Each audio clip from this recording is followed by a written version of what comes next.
আবার কেন এসেছো তুমি? আমাদের আমাদের পথ চলা এতটুকুই ছিল, আর আর আমাদের সম্পর্কটা নিয়ে এগোনো সম্ভব নয়। আজ থেকে আমাদের পথ আলাদা হয়ে গেল।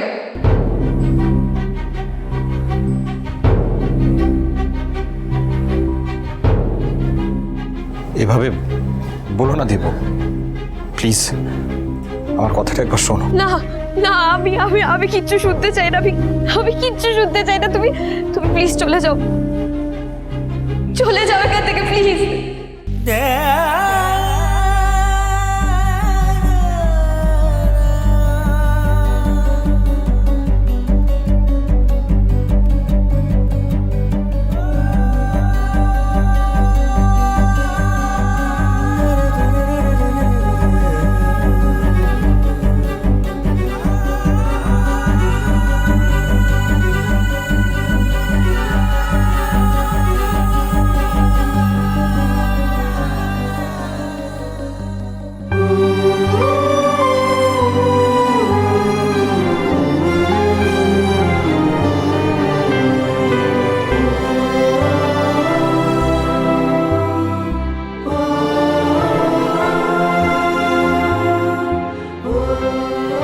ওদের সম্পর্কটা এইভাবে শেষ হয়ে যাবে?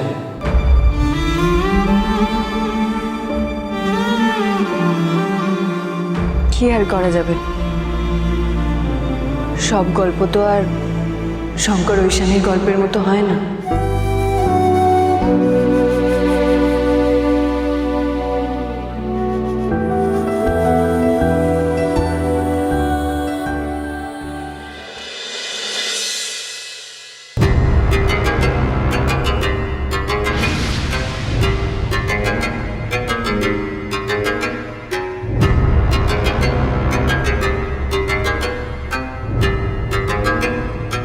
তোমাকে যেরকমটা বলেছিলাম, দাদাভাই ওয়েস্ট বেঙ্গলে ঢুকে গেছে। বর্ডার এরিয়া দিয়ে অ্যামুনেশন পাচার হবে খুব শিগগিরই।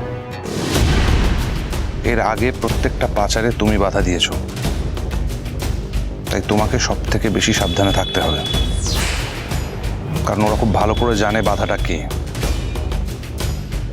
ওদের মেইন টার্গেট এবারে ঐশানী তুমি। ওরা কিন্তু তোমাকে টার্গেট করবে যাতে তুমি কোনো বাধা না সৃষ্টি করতে পারো, যাতে ওদের পাচারটা প্রপারলি হয়। তোমায় খুব কেয়ারফুল থাকতে হবে ঐশানী। ওরা চাইবে তোমাকে রাস্তা থেকে সরিয়ে দিতে, যাতে তুমি ওদের আর কোনো বাধা না সৃষ্টি করতে পারো। তোমার মেইন টার্গেট হবে প্রভাকর ঘোষ। প্রভাকরের সমস্ত অ্যাক্টিভিটির উপর তোমাকে নজর রাখতে হবে, কিন্তু লুকিয়ে। প্রভাকর যেন কোনোভাবে টের না পায়। প্রভাকরের একটা অ্যাক্টিভিটিও তুমি মিস করা মানে তোমারই বিপদ ঐশানী। প্রভাকর ঘোষকে তোমাকে নজরে নজরে রাখতে হবে। Okay sir. গুড। আমি আজকে রাতের ফ্লাইটে সিঙ্গাপুর বেরিয়ে যাব। আমার ওখানে একটা অ্যাসাইনমেন্ট রয়েছে, আমাকে এখন বেশ কিছুদিন ওখানেই থাকতে হবে। তাই এখানে তোমাকে খুব সাবধানে থাকতে হবে ঐশানী, কারণ এই শহরে আমি থাকবো না। Best of luck.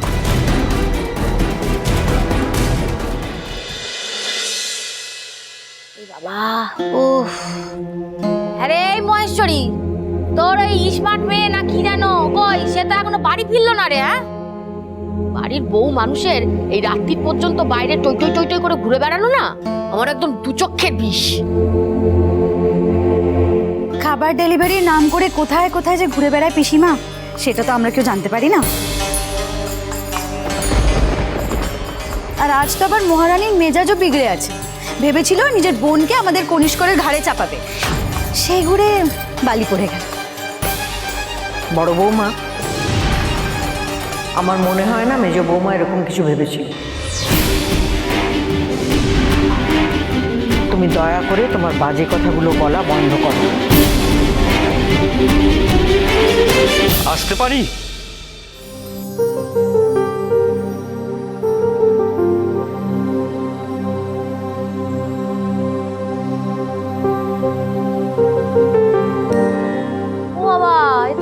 দল বেঁধে এসে হাজির হয়েছে, কি ব্যাপার? ও বাবা, এ তো মেয়েও সঙ্গে এসেছে দেখছি। আসুন ভেতরে আসুন। সেজে বৌমা, ছোট বৌমা, চেয়ার নিয়ে আসুন। আসলে ওই ছেলের আংটির মাপটা নিতে এলাম। তা ওর গানের ক্লাস ছিল, ওটা শেষ হয়ে গেছে, তাই ওকেও সাথে নিয়ে এলাম। গান বাজনাতে করে সে তো আগেই শুনেছি, তা নিজে এলো না আপনি সঙ্গে করে নিয়ে এলেন? না মানে বাবা মা আসছিল শুনলাম, তাই ভাবলাম দেবুর সঙ্গে দেখা করে আসি। দেবু নাকি হবু বরের সাথে দেখা করতে এসেছো?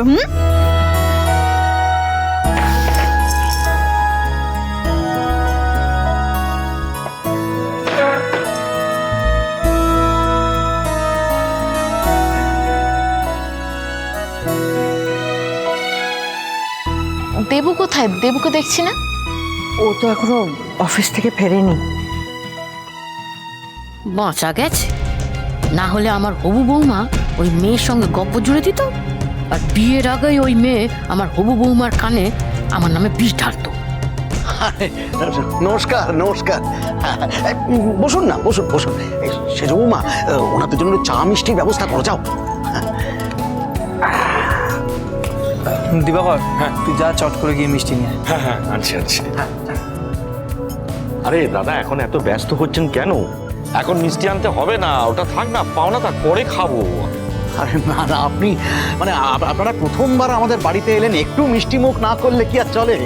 আমি আজকে এসছি, আমার একটু তাড়া আছে, আংটির মাপটা নেবো, নিয়েই চলে যাব। কোথায় ছেলেকে ডাকুন? ছেলে কি এখন ডিউটি থেকে ফিরেছে? আপনারা বসুন না, একটু বসুন না, কনিষ্ক আসছে, তাড়াতাড়ি ফিরে আসবে অফিস থেকে। হ্যাঁ সে তো আসবার সময় হয়ে গেল, কিন্তু এই দাদা আপনারা আসবেন, একটু জানিয়ে আসবেন তো। হ্যাঁ, এরকম হুট করে কেউ লোকের বাড়িতে চলে আসে বলুন তো?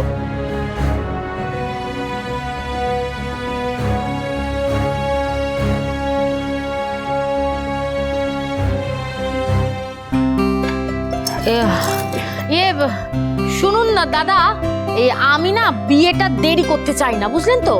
এ মাসের মধ্যেই আমি বিয়েটা দিয়ে দিতে চাইছি। 1 মাসের মধ্যেই? এই এত তাড়াহুড়ো করে? হ্যাঁ, আমার না একটু তাড়া আছে।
সর্বনাশ করেছিস রে তুই। হ্যাঁ, এটা সর্বনাশের কি আছে মা? আমরা বিয়ে করেছি,